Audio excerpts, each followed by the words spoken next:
Hello everybody! Hello! Welcome to Millionaire Whisperer channel. So today we are back again after a long break, but we're so excited because the next few months we're going to have a lot of launches happening in Core Central. And today we'll be focusing on the only freehold Core Central launch in 2025, and this is none other than the project called Robertson Opus. Alright, yes. And so before we deep dive into River Valley, before we deep dive into Robertson Opus, today we want to look at a very important question, Victor, which is it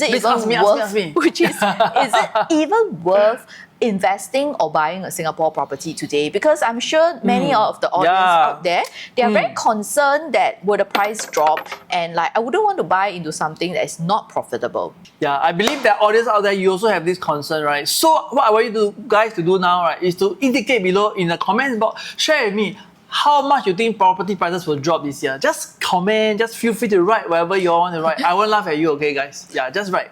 Alright, let's visit the history of Singapore Price Index. Yeah, so if you look back in 1995, that's probably when your grandfather is born, not your grandfather, your parents is born at that point of time, 30 years back, right? You realize that every drop not per grandfather lah, that's 30 years ago only. Yeah.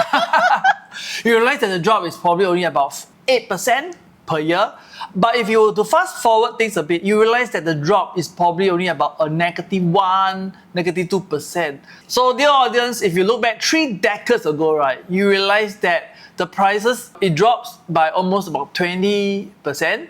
But if you realize that... Scary bro. Yeah, scary, right? Yeah, so this is actually during the Asia financial crisis. But actually, if you look back, right, in recent times, right, it's not as bad as what we think. You can see that even though there's a drop, but the drop was maximum probably only about 1 year 4%. Yeah, 1 year. And this actually happened in the year 2013. So what actually happened in the year 2013? The government, they actually instill cooling measures. So if you were to do a count, they actually instill about almost 16 rounds of cooling measure. This was actually one of the most harshest cooling measure that the government has implemented, which is what we call the TDSR. So you realize that in this period of time, the prices actually dropped by almost about 11%. But after a while, all of us should be thinking, why is it that during COVID period, right, the prices did not drop, but in fact, right, they only dropped by about 1%. But after COVID, you realize that the prices in fact went up even more, by almost 5 to 6%. So again, Joe, do you know why is it that the government is doing all these things? To make the environment very safe. Yes, correct. So our government is very, very safe. So the moment when your prices go up by a little bit, next moment, the Zeng will come after you already. Alright, they will make sure that, right, prices in Singapore must remain resilient and affordable. So before we talk about should we even enter Robertson Opus, should we even take a look at some of the CCR properties, first and foremost, we want to take a look, is it even worth investing into Singapore property? Like, is Singapore property market still safe for us to put our hard-earned money into it? Yes. So I know that many of the audience out there, you're very concerned. I also can see lah, you also can see, right? And we are scared that the property market will drop like a 5%, 10% on a per year basis. So let's look at the history of Singapore Property Price Index. Has this actually happened before? Actually have lah. The truth is, during the Asian financial crisis, right, we are talking about on a per year basis, right, it dropped 20%. It's very scary leh. Yeah, so it's really scary. But if we look at in the more recent times, which is in the year 2013, we all know what happened, right? In the year 2013, what actually happened? TDSR. So for the first time, right, if you're actually looking to buy a property, the important thing is you actually have to get your total debt servicing ratio check, and then your agent will be asking you what's your age, what's your income, to make sure you truly can afford. And second thing that happened very significantly in the year 2013 is 2013 was the TDSR, right? Yes. And also the ABSD was introduced. Even for many of the people that have the liquidity to enter a second property, most of the time we would not, because nobody wants to really donate 20% to a government body. We wouldn't want to do that. And as a result, right, the property market has been kept very, very safe.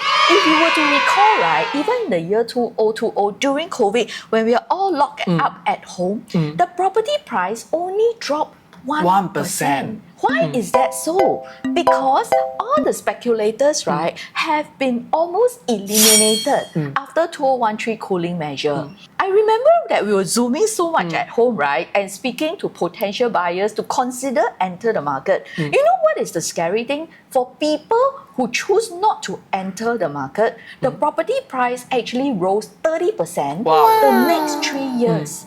In fact, what was actually 1 million would become 1.3. What was 2 million would have become 2.6. So what I want to assure all the audience out there is, I don't think we will really see 10% per annum this kind of growth already. But what the government wants to do is that property grow consistently at 5 to 8% per annum, so that you and I still got some money to make, and it's a very stable growth. And very safe, But there is something really strange that have been observing in the Singapore market, right, in this 1-2 years. So maybe Victor, you'd like to share with us a little bit more what has happened to the Singapore property market. Yeah, so what happened was that when I actually bought my first OCR property, which is about 12 years ago, I bought my Caspian at 1.3 million. And at that point of time, the gap between OCR, which is Caspian, versus a property in River Valley, District 9, Easily CCR, $1 million, was easily a 1 million gap, guys. 1 million gap today.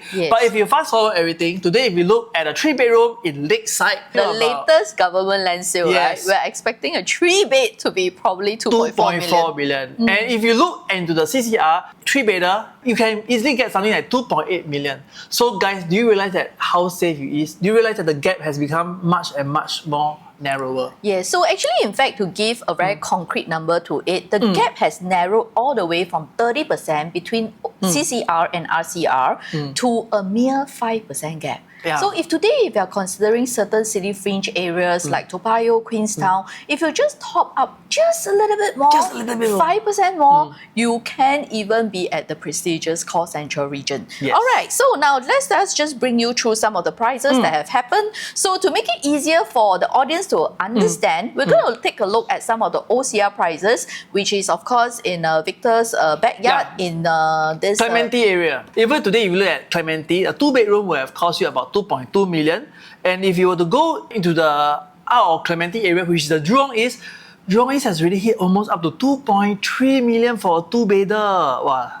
Oh my goodness. And if you're looking more into the RCR area, which is in District 15 freehold, it has hit up to almost about 2.4 to 2.5 million. Even if you're looking into our famous Continuum, this is a mega project, freehold, District 15. It has also gone up to almost about 2.2 to 2.3 million. And last but not the least, if you go into Amber Park, this is a resale, almost about 3 years old. People has already accepted 2.2, 2.3 million for a resale property like this. And sometimes we think that, hey, perhaps we may be able to get a good buy in the resale market. So we actually take a look at some of the resale properties, like for example, Martin Place, Rivergate, the Pier at Robertson, Martin Modern, which is a 99-year property, and also UE Square. If we were to take a closer look at some of the resale CCR properties, right, it's quite scary too, because we actually see people paying almost $3 million for a 2-bed in Martin Place, in Rivergate, the Pier.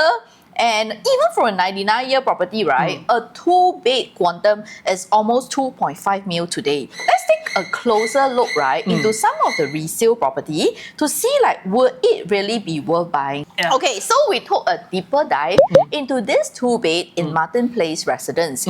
And of course, in way back in 2009, the first owner paid only 1.5 million really cheap for a 2-bed. So what can we buy for $1.5 million today? Wow, we can now easily buy a area lah. Jurong lor. You want to come Jurong, can, no problem. You can Sora get a 2-bedroom. Lake Garden, you can probably get that. That really even emphasize more why you should be taking a position in Core Central properties. What you can actually buy today, right, in town, you can only end up buying what is outside Core Central region tomorrow. So coming back to this Martin Place unit, the first owner bought at $1.5 million and sold it 2 years later to the second owner at $2 million. And after a good 13 years, sold it now for 2.73. Wow, bro. If I am the person that bought at I this wish you all the price- best. Oh, thanks for wishing me all the best, because a bit risky lah. Because if we were to actually check the people that bought first hand, they bought almost half of your current price. So in the event when the market is not so good, they can easily run at 2 million, 2.5 million, 2.6 million, but you cannot lah, because you bought at 2.7 million. Alright? So that's just something to take note of. But the floor plan is really not too bad, you know, bro, for this 2-bed. What do you think of it? Wow, I think the balcony is even bigger than the combine of the bedrooms.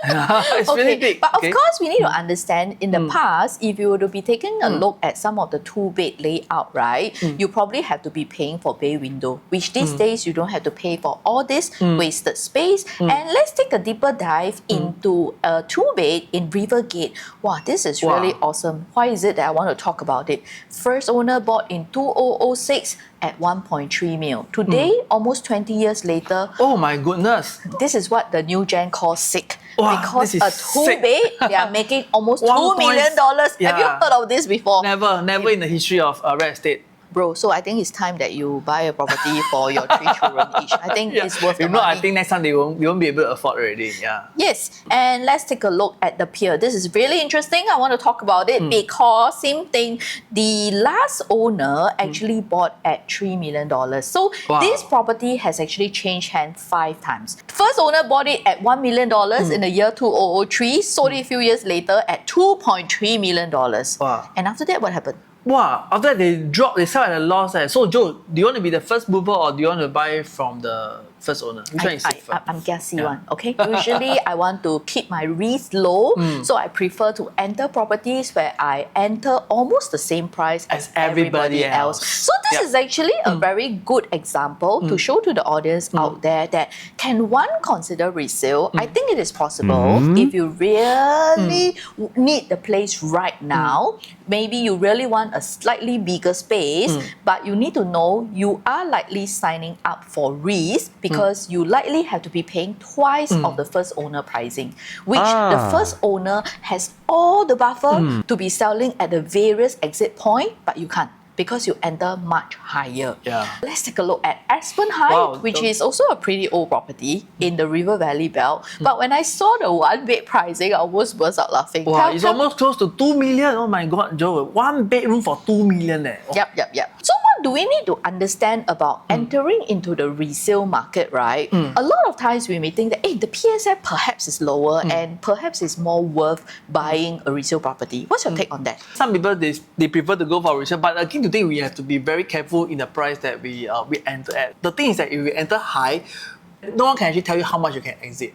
Nobody wants to sell at a loss. Everybody wants to actually exit at the same price. And I think another thing that the audience probably have to consider is the affordability. If today you are entering a 2-bed, you pay almost $3 million, your next buyer would probably have to buy from you at 3.5 in order to make some sense for you. And this is an old property. And this is a 2-bed. Would it be easier to enter today a brand new property, $2 million, about the same quantum, and exit perhaps at the 2.5, 2.6, which is more affordable for your next buyer if you're thinking to exit? If you were to take a look at the newest freehold property in River Valley, which is Avenir, you will realize that same thing, people have paid almost 2.8, 2.9 for a 2-bed condo. Alright, so the key question today is, what if you can actually get a premium property without paying a premium? I will go for the premium. Ladies and gentlemen, we are going to give you a very quick introduction about this project called Robertson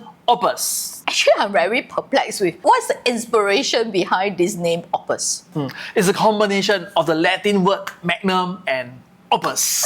It's actually used to describe a writer, artist, or composer's great work. It's a masterpiece. Alright, so in fact, the tagline for Robertson Opus is a masterpiece in a century and a legacy for life. Correct. Okay, so some rapid facts about Robertson Opus.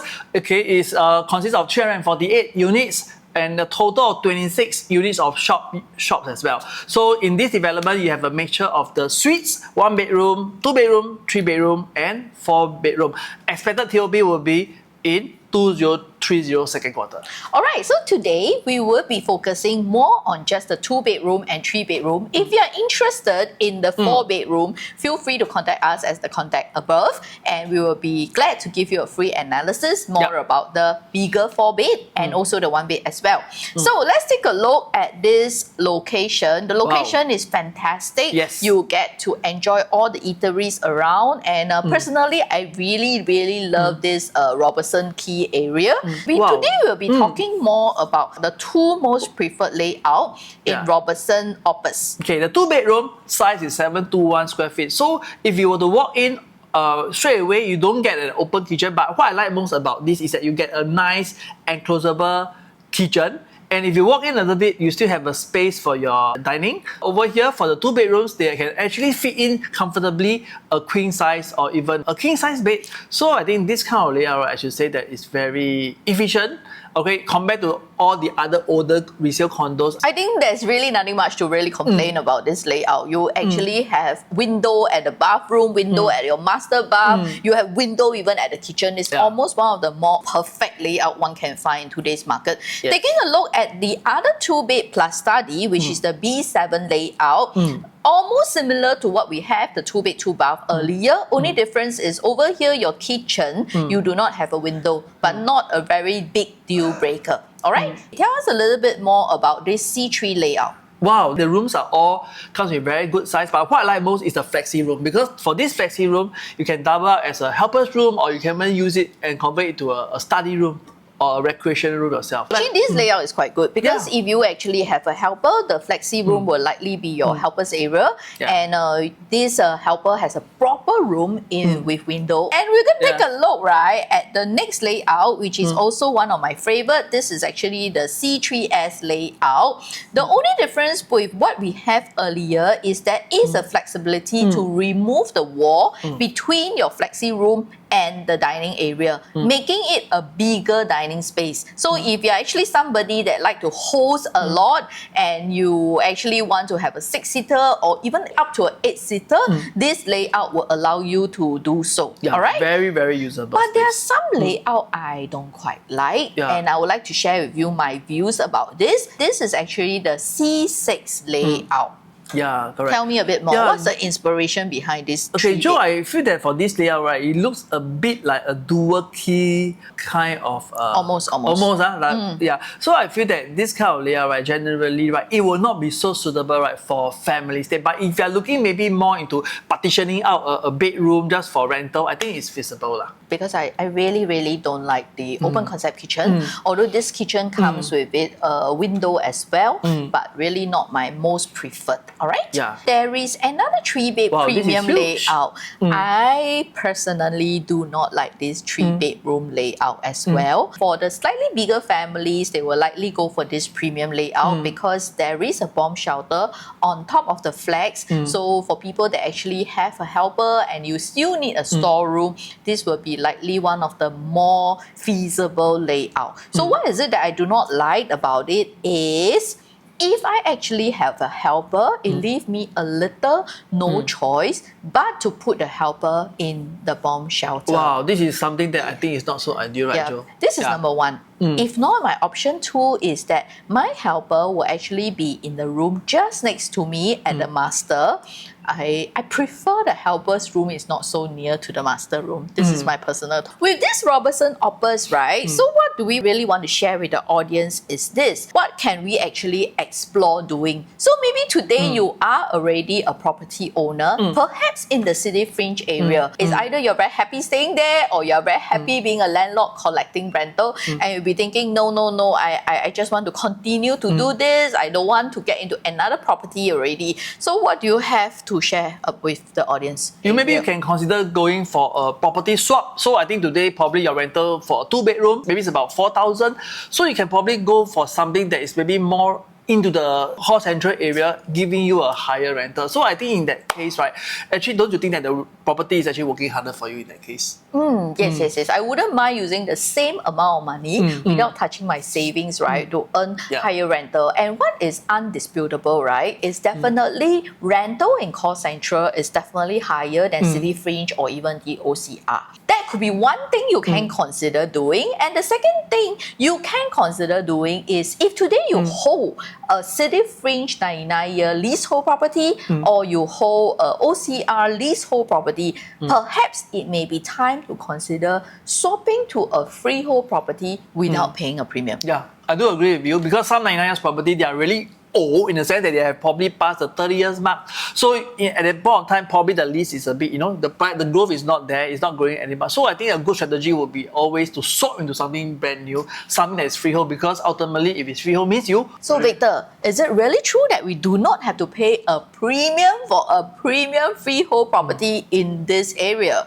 So Joe, we have to pray very hard. We have to pray that the developers this time, right, they will be very lenient. They are very kind. Mercy. Yeah, Don't talk us. Yeah. I'm hoping that they probably do this pricing at 3,002. Yeah, please, 3,001, 3,002. I think we will be very happy already. Yeah, let's only look at a 3-bedroom resale in this area. You can see that even like for all these, right, the 3-bedroom are already hovering. Joe, take a look at the data carefully. Almost up to about 4 million and above already. Right? Yes, correct. You probably need at least a near 4 million to enter freehold properties like Rivergate. And even if we look at the older 10 over years old Martin Place, Wharf Residence, you probably need about a 3.8 million to enter the 3-bed over there. Okay, so Victor, is it really necessary to buy freehold? Because a lot of the audience also feel no difference, right? Freehold and leasehold same. I feel that it depends on the price. So today, right, if the freehold and the leasehold are of the same price, Joe, what do you think is a Almost better the choice? same. Almost If the the same. gap is going to be very close, it may be worth looking For into the it. freehold, you see. And ultimately, right, for freehold,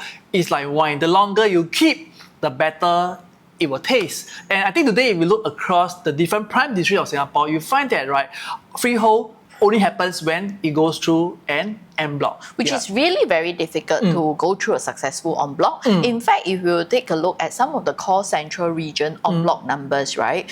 If any of this were to be going through, we are expecting easily the developer would have to be launching it at least 3,005 to 4,005 PSF.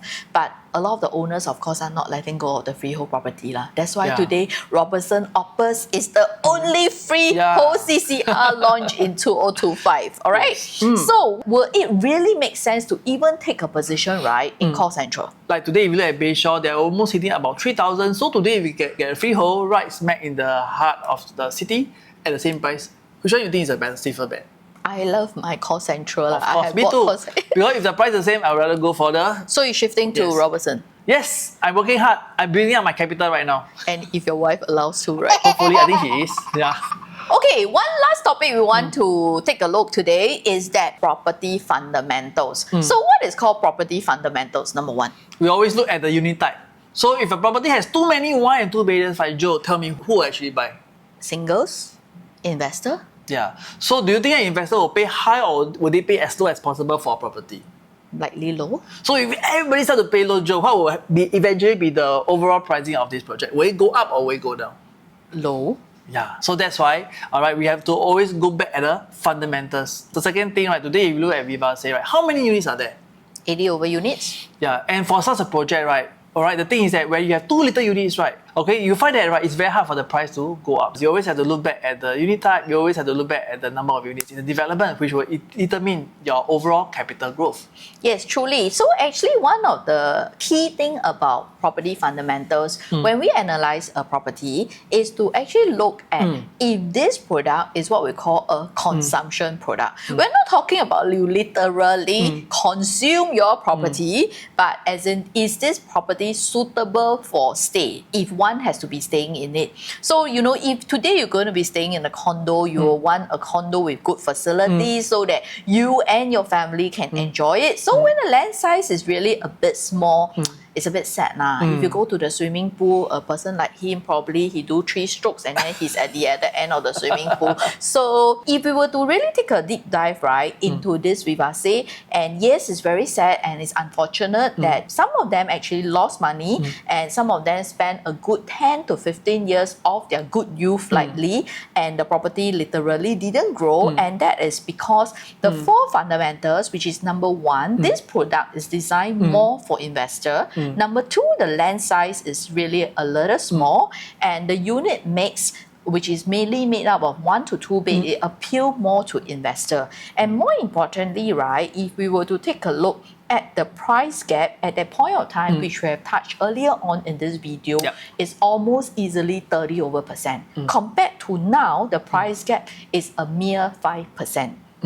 And if we were to take at one last look, right, at this Vivace floor plan, which this person lost 180,000 from this property. What can you tell us about the space? Wow, I think 2/3 of the space actually goes into the roof terrace. Yes, correct. And same thing, sometimes it's easy to think like for the resale person who bought it, right, from the first owner, he'll be thinking that he bought it at a very low PSF and it's likely a good buy. But after holding a good 13 years, they have to sell at a loss of 180,000. Oh man, but that's really sad, Joe. I myself don't invest.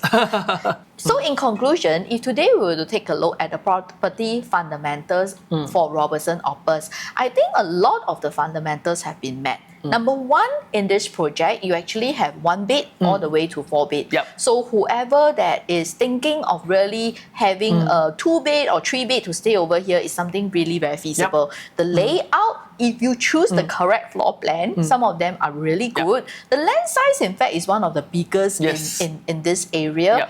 And more importantly, it's a price gap. The price gap. Yes. Let's hope that the developer is going to give us a good pricing. At this point that we are shooting the video, we do not have the prices with us, but we will be glad to be in touch with any of you out there to have a deeper analysis where you should be placing your hard-earned money. And today, if you want a deeper analysis, do contact us at this contact above. Thank you everyone for watching our channel. We hope that you have learned something from this video and do PM us for a free consultation. So see you guys.